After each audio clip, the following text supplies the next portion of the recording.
कोई सद्विचार हृदय में उत्पन्न हुआ और वो सद्गुण उत्पन्न होने के पश्चात उसे हम पूरा नहीं कर पाते हैं, ऐसा लगता है कि जैसे किसी दुर्गुण के द्वारा सद्गुण की मृत्यु हो गई। और दूसरी ओर अगर हम अपने जीवन के दुर्गुणों पर दृष्टि डालें तो ऐसा लगता है कि दुर्गुण मर करके भी नहीं मरते। एक क्षण के लिए ऐसा लगता तो है कि ये दुर्गुण मिट गया। किसी समय यदि क्रोध नहीं आया तो ऐसा लगता है कि जैसे क्रोध मिट गया होगा। किसी क्षण अगर काम का आकर्षण नहीं आया तो ऐसा लगता है कि जैसे काम पर विजय प्राप्त हो गई। यदि किसी समय व्यक्ति का लोभ हावी नहीं हुआ तो ऐसा लगता है कि लोभ मिट गया। लेकिन बस दुर्गुणों के साथ सर्वत्र ये समस्या जुड़ी हुई है कि दुर्गुण मर करके भी मरने का नाम नहीं लेते। इसलिए पुराणों में जो दैत्यों की कथा आई हुई है उन कथाओं में अलग अलग प्रसंगों में यही संकेत दिया गया। जैसे आपने पढ़ा होगा महिषासुर दैत्य की कथा। ये जो दैत्य जो है रक्तबीज नाम का जो दैत्य है उसकी कथा आपने पढ़ी होगी। तो रक्तबीज की कथा यही इसी रूप में आती है कि रक्तबीज को ये वरदान प्राप्त था। उसमें ये चमत्कार था कि अगर उसके ऊपर किसी शस्त्र से प्रहार किया जाए तो शस्त्र के प्रहार करने के बाद रक्त बीज के शरीर से जितने रक्त की बूंदें गिरती थी उतने रक्त बीज उत्पन्न हो जाते थे। बड़ी अद्भुत कथा। एक ही अब इसका अभिप्राय क्या, अगर उस पर प्रहार न करें तो वो प्रहार करके हमें पीड़ा पहुंचाता है, और प्रहार करके अगर उसको नष्ट करने की चेष्टा करें तो वो एक के स्थान पर अनेक रूपों में सामने दिखाई देता है। अनेक रूपों में का वो जीवन में और भी विकट रूप में आता है। या रामायण में संकेत जैसे है रावण के संदर्भ में। रावण पर भगवान श्री राम जब प्रहार नहीं करते हैं तो रावण के 10 सिर हैं, रावण की 20 भुजाएं हैं। पर भगवान श्री राम जब रावण के 10 सिर पर प्रहार करते हैं, उसके 20 भुजाओं पर प्रहार करते हैं तो रावण के नए 10 सिर और रावण की 20 नई भुजाएं निकल आती। इन कथाओं का जो रहस्य है वो हमारे आपके जीवन से जुड़ा हुआ, और जुड़ा हुआ ये है कि बुराइयों को मिटाने की चेष्टा करने पर भी बहुधा होता यही है कि बुराइयां किसी न किसी रूप में हमारे जीवन में फिर से नए सिरे से आ जाती हैं। गोस्वामी जी ने जैसे एक बड़ी सांकेतिक रक्त बीज के प्रसंग में व्याख्या की। मैं आशा करता हूं कि आप एकाग्रता से सुन रहे हो। उन्होंने ये कहा, बहुत समझ में आने योग्य बात, क्या कि जब कोई व्यक्ति दुर्गुणों पर प्रहार करता है तो सद्गुणों के द्वारा करता है, और सद्गुणों पर जब प्रहार करता है तो दुर्गुण तो पूरी तरह मिटते नहीं, अपने सद्गुण का अभिमान जो है वो व्यक्ति में और आ जाता है। यही है रक्त बीज जिम करता हूं सुकृतन। मैंने पत्रिका में गोस्वामी जी ने कहा, करता हूं सुकृतन पाप बिलाही रक्त बीज जिम बाढ़त जाए। और इसका अभिप्राय कि दुष्कर्मों पर विजय प्राप्त करने के लिए हम सत्सत सद्गुणों का आश्रय लेते हैं, और सत्सत सद्गुणों का जब आश्रय लेते हैं तो उन सद्गुणों के साथ साथ एक अहंकार, यदि हम पूजा करते हैं तो पूजा का अहंकार, यदि हम दान देते हैं तो दान का अहंकार, यदि हम तपस्या करते हैं तो तपस्या का अहंकार। ऐसा लगता है कि ये जो अभिमान का रक्त बीज है का ये तो निरंतर बढ़ता ही जाता है। इसीलिए फिर बहुत बढ़िया कथा आती है ना, अंततो गत्वा इनके विनाश का मार्ग तो ढूंढना ही होगा। ये मानकर के यदि व्यक्ति निराश हो जाए कि दुर्गुण बार बार जीवित हो जाते हैं, इसलिए दुर्गुणों के सामने हम पूरी तरह से पराभूत हो जाएं, तो शायद ये उपयुक्त मार्ग नहीं।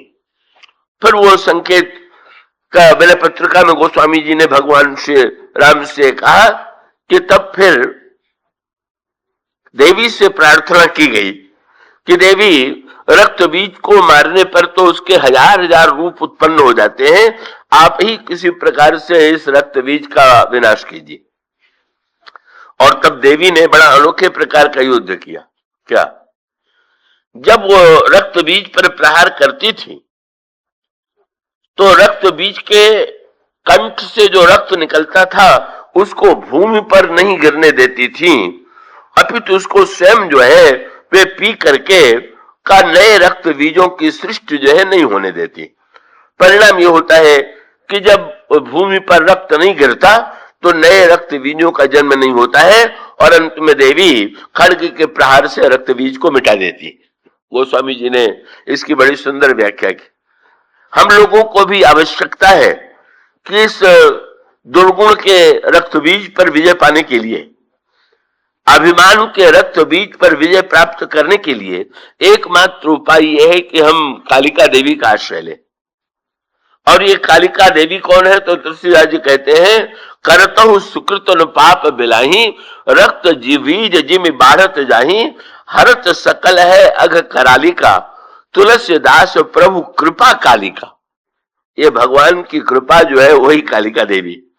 और उसका अभिप्राय ये है कि अभिमान पर प्रहार करने पर नए नए अभिमान का जन्म हुआ तो हम भगवान की कृपा से प्रार्थना करें कि प्रभु आप ही कृपा करके अभिमान को मिटा सकते हैं, हम प्रयत्न करके भी अभिमान को मिटाने में समर्थ नहीं है।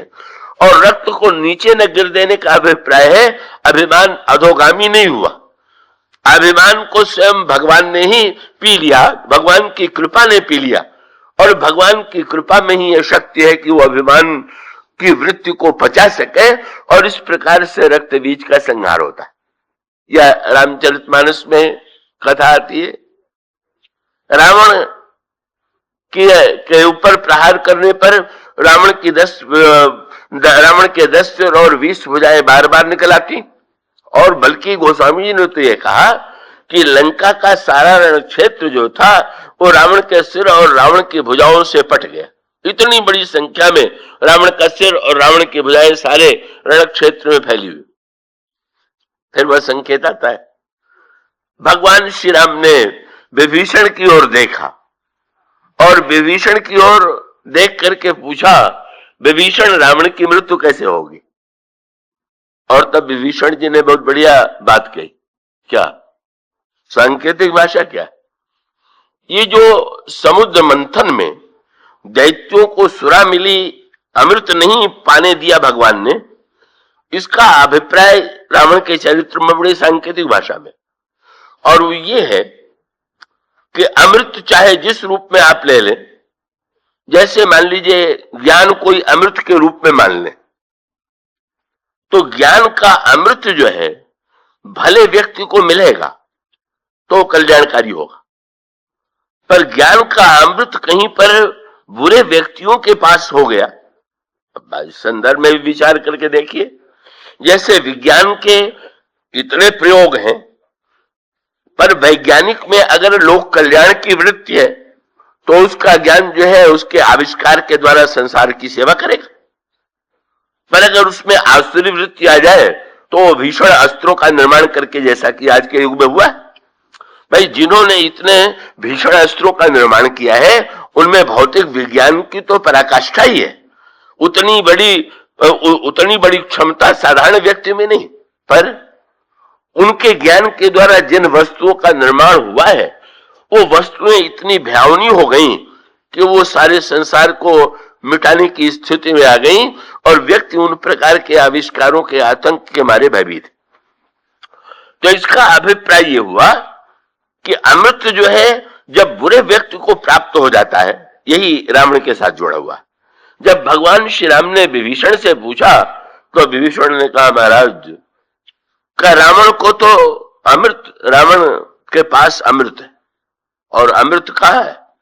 तब विभीषण जी ने भगवान राम से कहा, ना भी कुंड पीयूष बस याके, नाथ जियत रावण बल ताके। महाराज रावण के नाभि में अमृत कुंड है।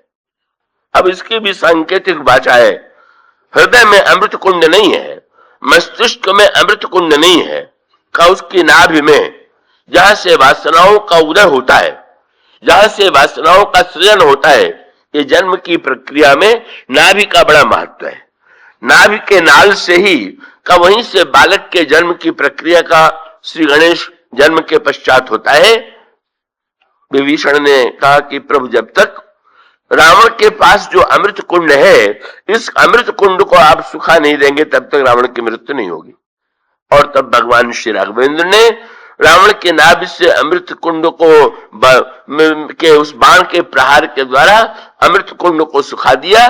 तभी रावण के सिर और रावण की भुजा पर प्रहार करने के बाद रावण की मृत्यु हुई। ये जो विविध प्रकार की कथाएं हैं, इन कथाओं को अगर हम आप अपने जीवन में देखें तो जीवन का सत्य ही यही है कि अगर हमारी बुद्धिमत्ता है, हमें सद्गुण भी है, तो हमारे सद्गुण नाशमान है और वो दुर्गुण न जाने कैसा का एक विचित्र प्रकार की क्षमता उन्हें प्राप्त है कि मरने के पश्चात भी का उनकी मृत्यु नहीं होती। रामायण में जब काम ने आक्रमण किया का जब भगवान शंकर पर आक्रमण करने के लिए चला तो गोस्वामी जी ने ये वाक्य लिखा कि जिन मुनियों ने ये समझ लिया था कि मैंने तो काम को पूरी तरह से विनष्ट कर दिया, तो आपको पंक्ति मिलेगी, जागई मनोभव मुयहु मन सुभगता न परे कही। जो अपने मन को मरा हुआ समझ रहे थे उनके मन में भी काम की सृष्टि हो गई। यही है बुराई की भीषणता। ऐसी स्थिति में देवता परास्त होते हैं और दैत्य विजयी होते हैं, पर वहां पर भी संकेत है कि शुक्राचार्य जी और बृहस्पति देवताओं के गुरु हैं, शुक्राचार्य जी दैत्यों के गुरु हैं, और शुक्राचार्य जी जो हैं अपनी क्षमता का उपयोग अपनी साधना के द्वारा जो उन्होंने विद्या प्राप्त की है उस विद्या का उपयोग यही दुरुपयोग है। विद्या का दुरुपयोग का अपने ज्ञान का दुरुपयोग का ये दुरुपयोग शुक्राचार्य के द्वारा होता है, इसलिए वो वंदनीय नहीं है, हमारे आदर्श में नहीं है। हमारे आदर्श तो बृहस्पति। तो इसलिए एक सत्य तो समुद्र मंथन के पहले यह है कि देवता और दैत्यों के संघर्ष में देवता बार बार परास्त होते हैं, और दूसरा संकेत यह है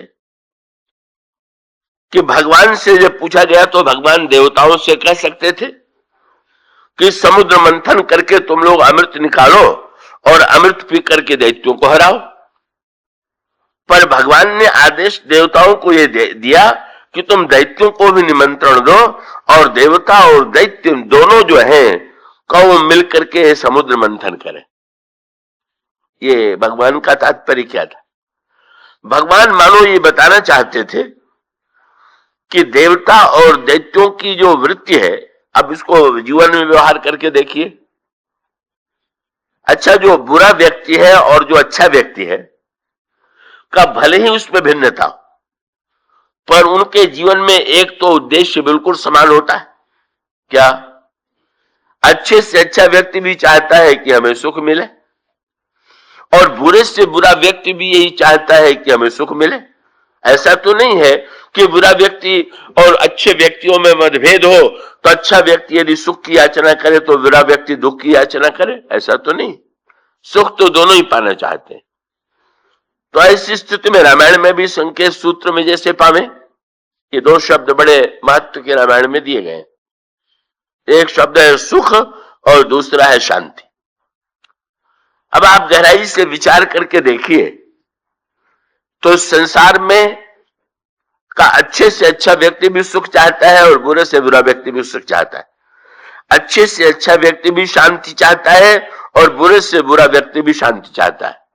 अब उसको अगर व्यवहारिक भाषा में कहें तो यूं कहें कि बाह्य वस्तुओं के द्वारा जो प्राप्त होता है उसे सुख कहते हैं, और अपने भीतर जो आनंद की अनुभूति है उसका संबंध शांति से। तो सुख और शांति, अब जब ये संकेत मिलता है कि रावण सीता जी को पाने चला तो साधु बन करके गया, इसका अभिप्राय क्या?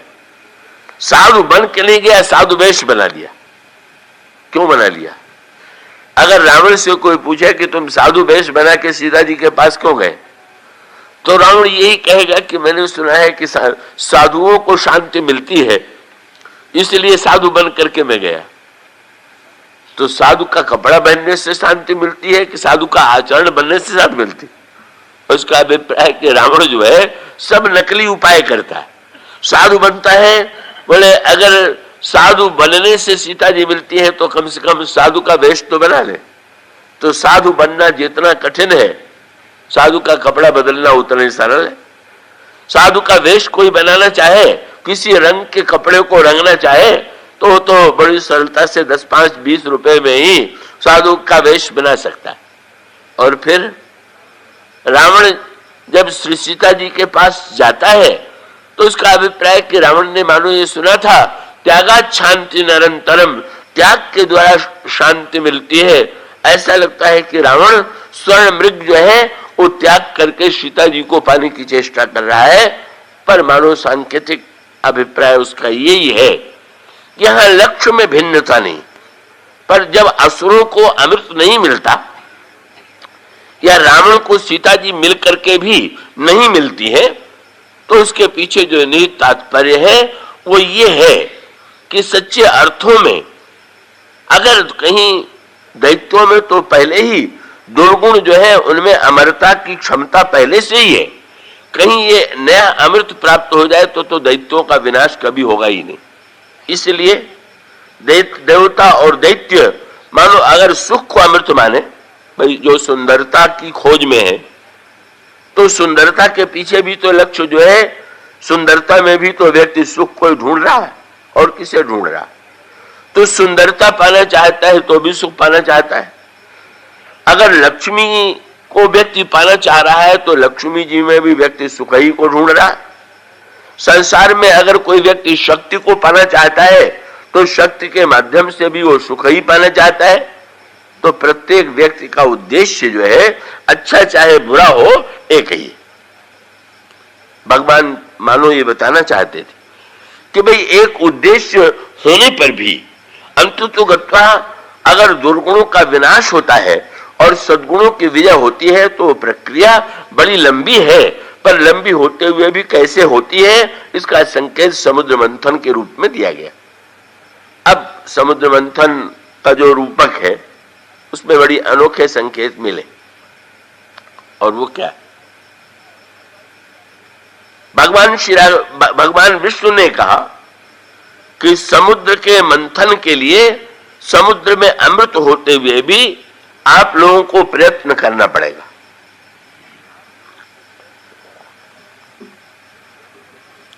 ये प्रयत्न क्या है? का ये जो पुरुषार्थ है का वही मानो प्रयत्न है। और इसका अभिप्राय यह है कि यदि हम सुख का अमृत पाना चाहते हैं, किसी भी उपयुक्त उत्कृष्ट वस्तु को पाना चाहते हैं तो हमें प्रयत्न और पुरुषार्थ करना होगा। पर उसके साथ साथ बड़े महत्व का सूत्र, और यही सूत्र जो है सौंदर्य के प्रसंग में रामायण में प्रस्तुत किया गया। श्री सीता जी के रूप में जो सुंदरता है, एक सुंदरता वो है जो मनुष्य के अंतःकरण में वासना की सृष्टि करती है। एक सुंदरता है कि जो मनुष्य के अंत जीवन में मृत्यु की सृष्टि करती है। पर गोस्वामी जी अब सुंदरता का जो रूप सीता जी के साथ जोड़ते हैं वो यही है कि पहले तो छवि का अमृतमय समुद्र, और उस समुद्र मंथन की कथा में एक अनोखी बात आई। क्या? बोले समुद्र का मंथन करने के लिए मथानी चाहिए। मथानी किसे बनाया जाए? तो भगवान ने कहा कि मंदराचल पर्वत को मथानी बनाइए। मंदराचल कौन है? पहले पुरुषार्थ कीजिए, और पुरुषार्थ करने के साथ साथ मंदराचल का जब तक प्रयोग नहीं करेंगे, का आप कितने भी पुरुषार्थी क्यों न हो, पर दही से अगर आप मक्खन निकालना चाहते हैं तो आपको मथानी का आश्रय लेना पड़ेगा। इसी प्रकार से कर्म और पुरुषार्थ के साथ साथ मंदराचल चाहिए, मथानी चाहिए। और ये मथानी कौन है? बोले मथानी है मुदिता मथई विचार मथानी। भगवान कहते हैं मंदराचल को मथानी बनाओ। यहाँ पर एक शब्द है तो सूक्ष्म, पर मुझे विश्वास है कि आप सब प्रबुद्ध श्रोता हैं, समझ लेंगे। ये मंदराचल जो था वो अचल था, पर्वत को अचल कहते हैं। अब जब मथानी बनाया जाएगा तो क्या होगा कि अब तक जो अचल था का उसको अब चलाना पड़ेगा। तो बहुत बढ़िया बात कहेगी। बोले विचार का अचल होना गुण है कि उसका चलना गुण है? और उसका उत्तर यही है कि विचार में अचलता का अर्थ कहीं जड़ता न हो जाए। इसलिए विचार की विशेषता ये होनी चाहिए कि विचार करते हुए भी विचार में गति बनी रहे।